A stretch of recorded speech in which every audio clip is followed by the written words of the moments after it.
Bonjour à tous, ravi de vous retrouver dans Smart Job, votre rendez-vous emploi RH management, débat, analyse, expertise et vos rubriques habituelles évidemment. Bien dans son job aujourd'hui, on parle de la formation. À l'aune des JO, l'arrivée de ces milliers, pour ne pas dire de ces millions de touristes, il faut soigner l'accueil. On va en parler dans quelques instants avec Carole Pourchet. Elle est la directrice générale de Marge-Orient avec une formation justement destinée à ce public. Le cercle RH. Que disent les programmes politiques en matière d'emploi et de travail? C'est un peu le grand écart. Évidemment, vous l'aurez compris, on va parler des élections législatives et des trois grands camps qui s'affrontent à l'occasion de ces législatives. On en parlera avec l'avocate Myriam de Gaudusson, Sylvain Bersinger qui est économiste chez Asterès et Marc Sanchez, le secrétaire général du SDI. On terminera notre émission avec Fenêtre sur l'emploi, la parité dans le numérique. Ça, c'est un sujet important porté par Muriel Toiti à l'occasion d'une journée. Elle a eu lieu il y a 15 jours. Elle est à la tête de l'éducation, de la recherche et de l'innovation justement chez OnePoint. On fera le point avec elle sur cette parité dans le numérique. Voilà le programme, tout de suite, c'est bien dans son job.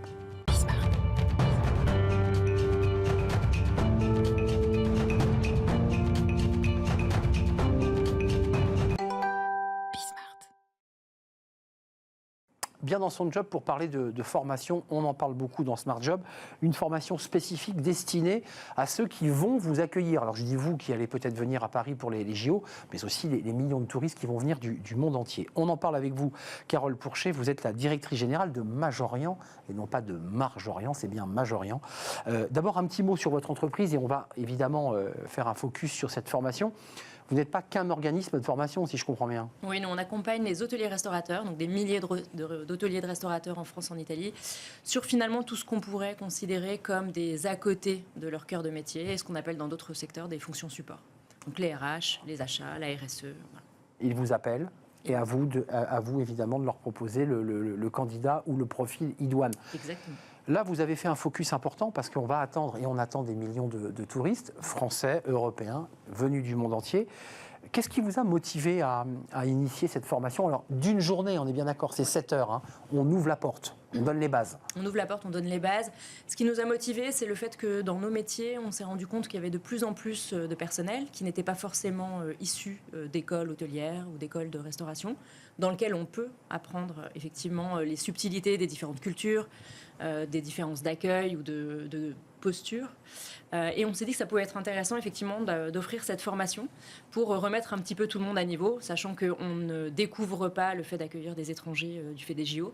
En plus, on parle de villes comme Paris, Marseille, Nice, qui sont des villes qui ont l'habitude d'accueillir du personnel et d'accueillir des personnes qui viennent de l'étranger, mais une petite piqûre de rappel, on s'est dit que ça pouvait faire du bien. Qu'on y voit clair, Marge-Orient se tourne vers son réseau d'hôteliers et dit, voilà, on a une formation, elle est destinée à votre personnel, vous pouvez vous y inscrire. C'est comme ça que ça fonctionne. Oui. On ne passe pas en direct. C'est-à-dire ceux qui nous regardent et qui disent « je voudrais faire cette formation », il faut qu'ils aient un employeur, on est bien d'accord? Oui, tout à fait. Ils ont un employeur et en général, on le fait pour une équipe entière.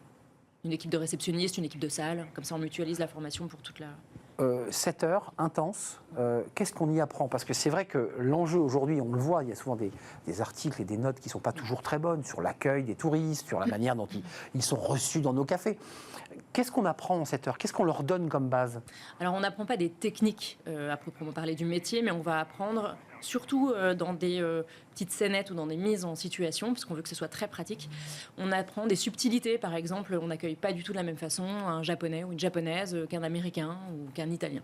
Donc on va leur apprendre effectivement sur des mises en situation, des subtilités, également des façons de réagir de la clientèle, puisque par exemple face à l'incertitude ou face à l'inconnu, deux nationalités ne vont pas forcément réagir de la même façon, donc c'est important que l'équipe le comprenne et qu'elle puisse elle aussi adapter la façon de réagir. Et puis j'imagine qu'il y a un enjeu de posture, un enjeu d'attitude, on attend du service puisque c'est tout l'objet. Là aussi on apprend à quoi? À se tenir, à marquer des silences, à avoir la bonne posture? Oui, on apprend à écouter.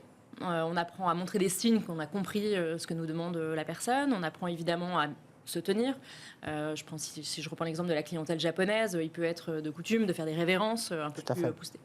Ce qu'on n'apprend pas forcément, et quand on a plutôt l'habitude d'accueillir une clientèle européenne, c'est vrai qu'on est moins dans ces subtilités. Et donc effectivement là, on va être sur une façon d'être. Avec les soft skills d'une manière assez globale, avec l'enjeu de la barrière de la langue, un dernier mot, parce que, je veux dire, on ne communique pas avec quelqu'un de japonais, à moins de le parler, et c'est très rare. Comment ça se passe? Parce qu'il y a cette barrière de la langue qui est là. On a quand même l'avantage d'être dans un secteur où, à minimum, on parle l'anglais dans le tourisme. C'est vrai que c'est la langue universelle. Mais justement, on n'est pas obligé de parler la langue de l'autre pour pouvoir réussir à communiquer. Et puis, il faut savoir aussi réagir quand il y a des sous-entendus ou des malentendus ou quand on n'a pas forcément bien compris. On peut aussi, effectivement, rester à l'aise, ne pas perdre ses moyens. Aller chercher de l'aide. Donc, c'est tout un tas de choses, de petits tips à intégrer. Carole, un dernier mot. Combien de personnes ont été formées ou sont en passe de l'être? Alors, on a formé toutes les équipes d'un établissement à côté de Bordeaux, du Château Fage. Et on a plusieurs formations qui sont déjà programmées. Donc, ça se compte en dizaines de personnes formées. Et il faut savoir que cette formation, on l'a lancée dans le cadre des JO. Mais évidemment, on ne va pas l'arrêter puisque, comme je le disais, nos établissements reçoivent très régulièrement des gens venus de l'étranger. Donc, c'est l'occasion de faire des petites... C'est le cœur de l'enjeu des hôteliers restaurateurs, c'est les soft skills, c'est la posture et l'attitude. Ça aide à avoir confiance aussi, à prendre conscience de son corps, de sa posture et à bien la maîtriser. Pousser la porte de Majorien, en tout cas des formations Majorien très concrètes, très mises en scène, scéniques pour vivre le moment et peut-être éviter de faire les erreurs ensuite quand on les vivra en vrai et de rectifier le tir. Merci Carole Pourchet, directrice générale de Majorien au service des restaurateurs hôteliers. On tourne une page, le sujet dans l'actualité, les candidats législatifs, les 3 camps qui s'affrontent, le travail, l'emploi, qu'est-ce qu'ils en disent? On parlera retraite, on va parler SMIC évidemment, et assurance chômage. Mes invités arrivent, c'est Smart Job et c'est le débat.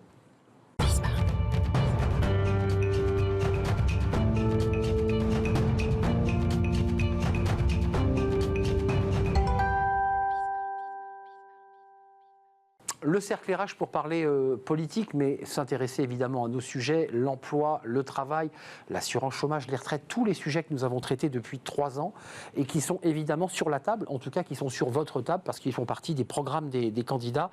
LFI, enfin en tout cas Front Populaire, NUPES 2, Renaissance et puis un bloc côté droit et RN sur des propositions autour du travail. C'est ce que vous avez devant vous. Mes invités sont là. Myriam de Gaudusson, ravi de vous accueillir. Bonjour. Vous êtes avocate en droit du travail au sein du cabinet Franklin. À vos côtés, Marc Sanchez, secrétaire général du SDI, très remonté sur ce SMIC à 1 600 €. Mais on n'a pas mis d'invité du Front Populaire sur ce plateau. Et Sylvain Bersinger. Bonjour Sylvain, économiste en chef chez Asterès. Vous avez beaucoup travaillé ces dernières semaines avec des notes de conjoncture très remarquées. Alors pas exclusivement sur le travail, mais aussi sur les finances et sur les risques de dérèglement de nos finances avec l'arrivée potentielle du RN. Je commence par vous qui observez et qui faites des notes. Travail et emploi, est-ce que finalement les 3 blocs se sont vraiment emparés de ce sujet? Parce qu'on va parler SMIC, on va parler retraite, mais travail et emploi, j'ai l'impression qu'ils ne s'emparent pas réellement de ce sujet. Non, en fait, on a l'impression que le seul sujet dont s'emparent les candidats et les principaux partis en campagne, c'est le pouvoir d'achat, et sous un angle un petit peu étroit, c'est-à-dire le pouvoir d'achat financé par la dépense publique. Alors bon, il y a le SMIC à 1 600 €, on pourra en reparler, mais globalement, on a l'impression de programmes soit dépensiers dans le cas de Renaissance, soit très dépensiers dans le cas de RN et du NFP, où en gros, le pouvoir d'achat, c'est on empile des déficits publics sur des déficits, même si les partis en question s'en défendent. Donc je trouve que la question du travail et disons de la hausse du pouvoir d'achat qui pourrait être permise par une hausse, par exemple, de la productivité, des conditions de travail, de la formation, etc., ça c'est glissé sous le tapis, et on dit juste du pouvoir d'achat avec des mesures, à mon avis, un petit peu illusoires, qui sont des baisses de TVA, des SMIC à 1 600 €. Côté RN. Voilà, côté RN, plutôt des baisses de TVA. Côté NUPES, c'est des hausses de salaire, à mon avis, complètement excessives, qui poseraient beaucoup de problèmes. Et la droite propose des compensations de cotisations. On augmente les salaires, on baisse les cotisations patronales. Grosso modo, c'est l'État qui finit par, plus ou moins, par... Vous l'économiste, et je donne la parole aux acteurs, enfin en tout cas ceux qui vont aussi avoir à gérer les conflits et ceux qui ont le réseau PME. Vous, l'économiste, vous dites, c'est quoi? On est vraiment on rase gratis, pour le dire un peu abruptement?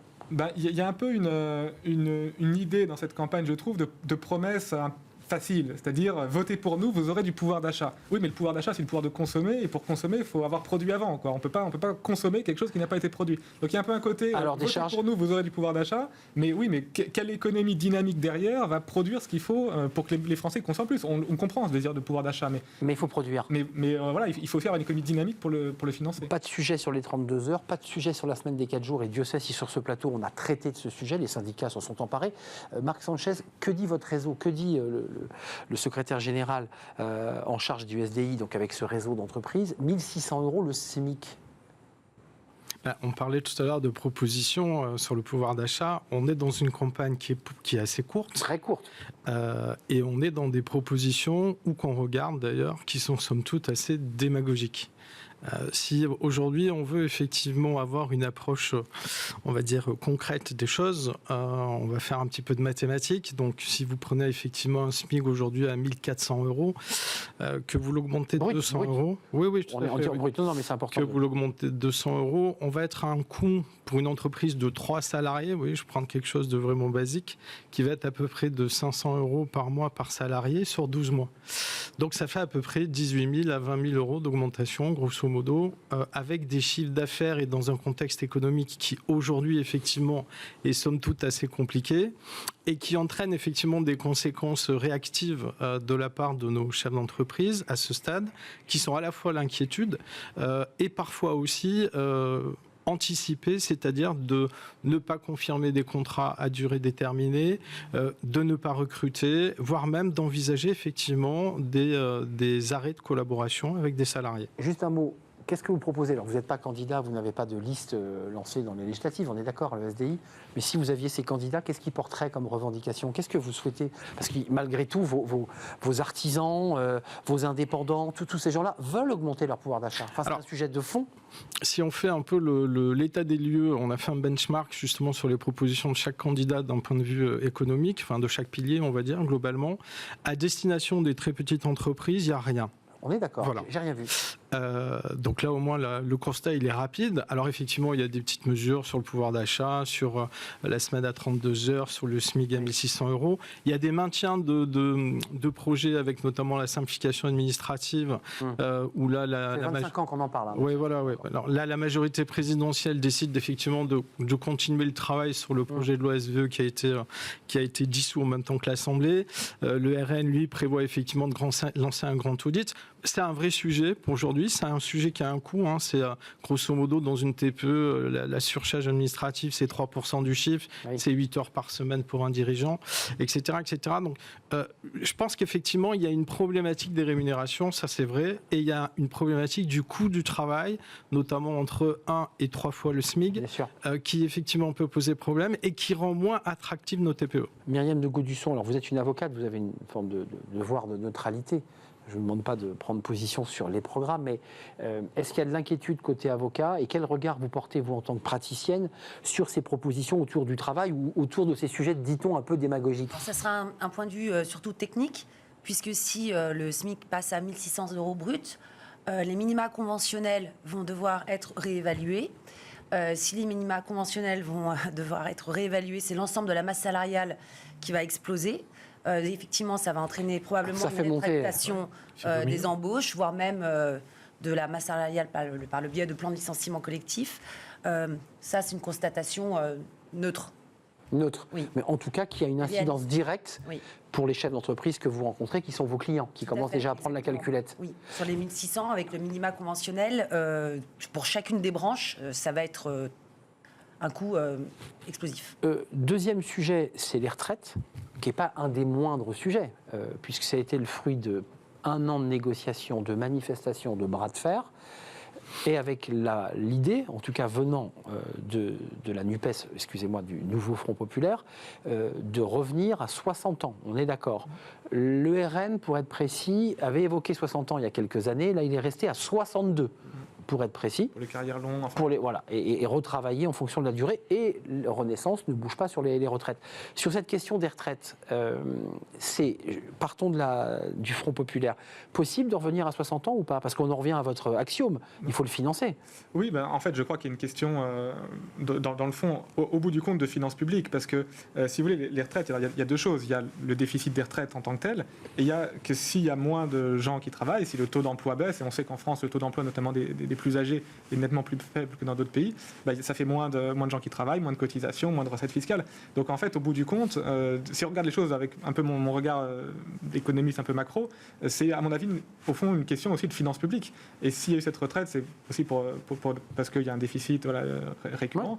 Ouais. Et donc la question, c'est...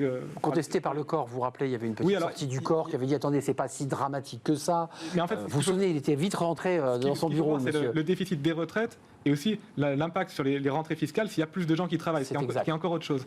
Mais du coup, je pense que... Donc démagogique, excusez-moi, c'est pas aujourd'hui, mais est-ce que c'est un peu rapide aussi ça comme proposition? 60 ans, on ira à 60 ans, on ne bougera pas. Je pense François Mitterrand, 81, quoi. Je pense que, étant donné... Alors, on peut tout à fait comprendre qu'il y a des gens qui en ont marre de leur boulot et qui veulent partir plus tôt. J'ai aucun problème avec ça, mais avec une démographie qui va aller en vieillissant, je pense que d'un point de vue purement comptable sur les finances publiques, mais aussi sur d'autres sujets économiques, ça me semble pas très crédible. Myriam de Gaudusson, qu'est-ce que vous en pensez? Enfin, en tout cas, l'avocate que vous êtes, parce que là aussi, on a 62, 60, 64. Faites vos jeux. Alors moi, le prisme dans lequel je m'insère, c'est celui des mises à la retraite forcées.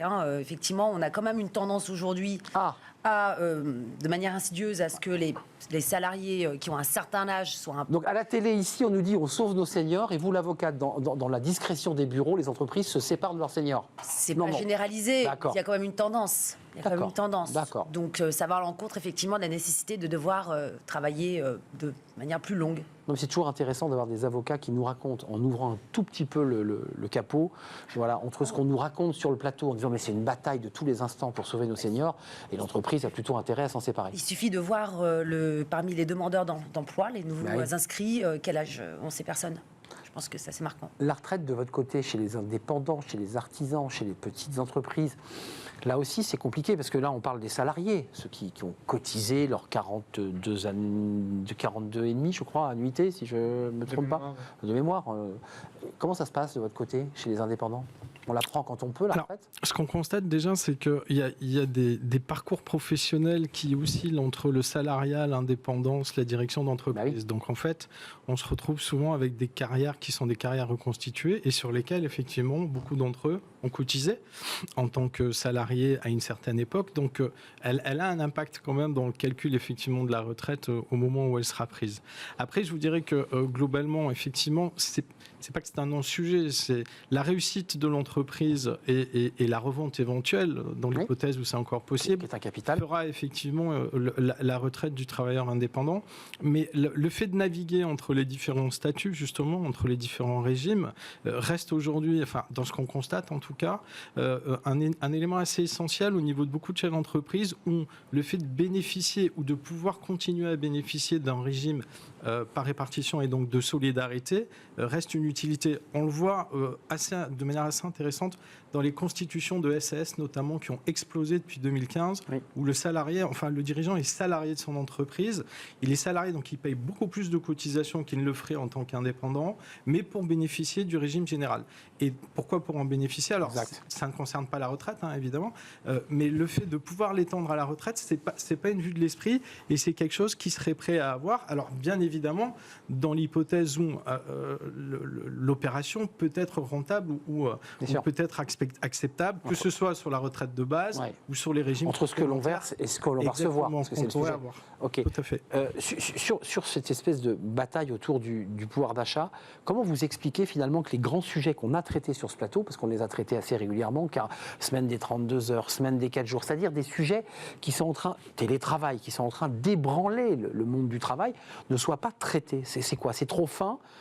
C'est un grain trop fin pour être traité dans une campagne électorale? Je pense que je rejoins un peu ce que vous disiez. Il y a beaucoup de mesures un peu démagogiques et je trouve que j'ai l'impression un peu que les candidats, et là, tout parti confondu, préfèrent aller sur des mesures très simples, genre je vous mets tant d'euros dans la poche, parce que tout de suite on comprend, plutôt que de parler sur l'organisation du travail, qui ne concerne pas forcément tous les Français, parce que vous parlez de télétravail, il y a plein de métiers qui ne sont pas télétravaillables, se mettre des 32 heures, c'est possible dans certains métiers, dans pas d'autres. Si vous dites, mettons, je prends n'importe quoi, la baisse de TVA sur les carburants ou l'énergie, tout le monde paye l'énergie, donc ça peut parler à tout le monde, même si je pense que c'est une mauvaise idée, mais c'est notre sujet. Ça, c'est la proposition RN. Voilà, par exemple, et on pourrait prendre d'autres exemples, mais si vous allez sur des choses un peu spécifiques sur l'organisation du travail, vous parlez moins à tout l'électorat, et je pense que c'est une stratégie électorale alors un peu dommageable. Mais juste un mot chacun, l'enjeu du pouvoir d'achat, c'est quand même un sujet central, puisque c'est quand même qui pousse les Français aujourd'hui à manifester, à descendre dans la rue. Vous êtes d'accord avec quand même cette idée qu'il faut le traiter, il faut la traiter, cette question? C'est sûr qu'il y a eu notamment un choc inflationniste très violent, et on a vu le pouvoir d'achat Alors si on prend l'ensemble des Français, globalement, il a à peu près stagné sur plusieurs années, mais il y a des couches de la population qui ont connu des baisses de pouvoir d'achat, donc c'est légitime cette demande de pouvoir d'achat. Mais je dirais qu'il faudrait essayer d'apporter des vraies réponses, plutôt que des saupoudrages ou des mesures plus ou moins financées. La baisse des charges, je ne sais pas, c'est une idée qui est souvent portée par les élus de droite, avec l'idée d'une baisse des cotisations, c'est-à-dire on augmente les salaires, mais on baisse les cotisations patronales, par exemple. Qu'est-ce qu'ils en pensent, vos clients, ceux que vous rencontrez? Qu'il y a peut-être une incompatibilité mathématique à augmenter les salaires de base, tout en baissant les charges, en réalité. Donc, ils sont plutôt étonnés.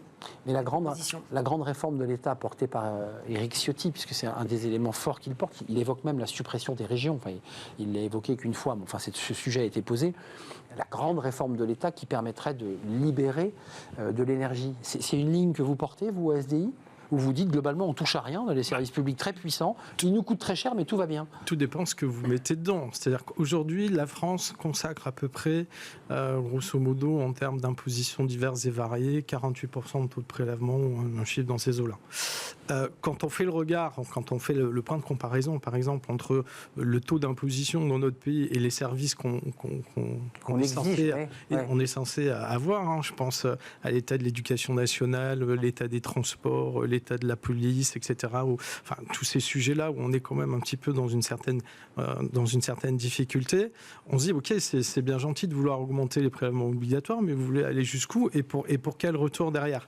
Pour en revenir à ce que vous disiez tout à l'heure sur le pouvoir d'achat, oui, c'est un sujet. La question, c'est de savoir quel pouvoir d'achat vous voulez avoir. C'est-à-dire, si vous voulez avoir un pouvoir d'achat immédiat, forcément, il y aura des conséquences sur ce qu'on appelle le salaire différé, c'est-à-dire le brut ou les charges patronales, et donc le retour qu'on va en avoir derrière en termes de protection sociale, etc. Et c'est ces questions-là, en fait, qu'il faut se poser aujourd'hui et qui sont difficiles et peut-être pas audibles auprès de nos concitoyens. Et en tout cas, qu'en tant que nous, chefs d'entreprise, on se pose de manière assez régulière. Sylvain Bersinger, pas de livre en vue, mais parce que vous êtes très occupé.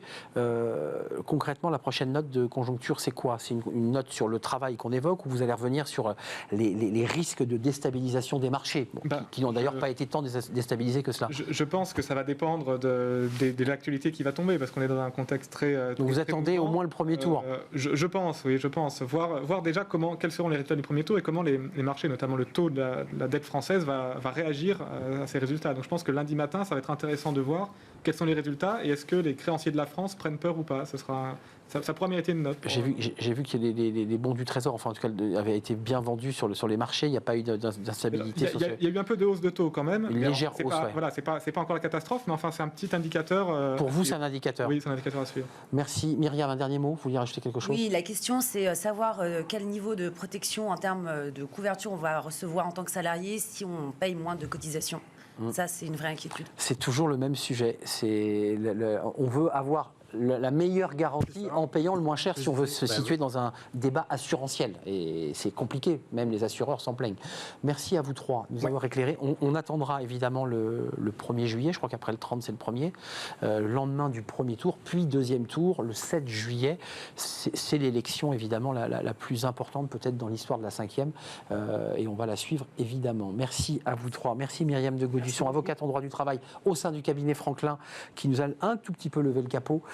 Sylvain Bersinger, ici, économie chez Asterès, avec vos notes de prospective. Votre dernier livre, c'était quoi? Je vais être en retard. C'était Les entrepreneurs de légende français. Les entrepreneurs de légende français, parce que je veux toujours citer vos livres. Et merci à Marc Sanchez, le secrétaire général du SDI, les indépendants. On tourne une page, tout de suite, c'est Fenêtres sur l'emploi, et j'accueille mon invité.